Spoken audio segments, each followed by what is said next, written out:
Hello guys, so karon atong topic today is arithmetic operators. So 7 to siya ka arithmetic operators pero dito sa taasa 4 na arithmetic operators. Example, muni akong variable, then muni akong value 9. Sino muni akong variable, muni akong value.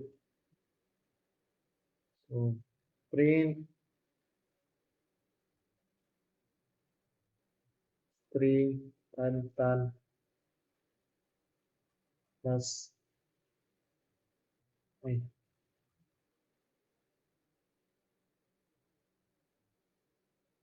9 plus 9. Sampo, ay mo niya 9 plus 9. Ikaw na 9 plus 9. 3, then, comma, and then, pwede mo i-type ang imong variables, tan plus sido. Then, close parenthesis. Then, print na pod 9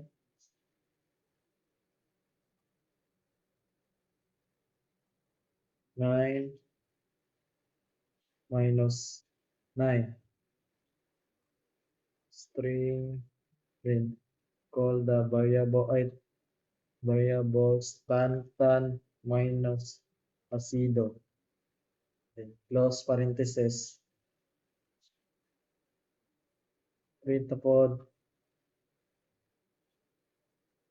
9 times ay, string 9 times 9. Nagbutang tayo string para mo display lang. Display lang siya. Then tan times sido. Then close parenthesis. Then print 9 ay string 9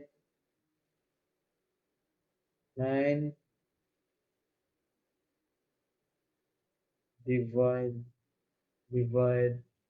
9. Then close string.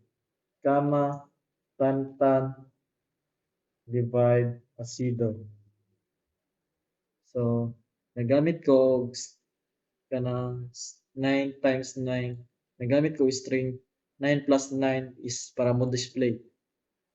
So, ang kani siya na mo automatic og add.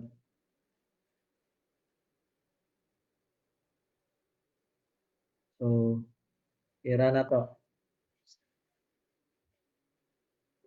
Oh, no. Ay, wala na ako. Sorry. Wala na ako na close parenthesis. Then, pag run na, automatic, gawas na din ang result. 9 plus 9 equals 18. 9 minus 9 equals 0. 9 times 9 equals 81. 9 divide 9 equals 1.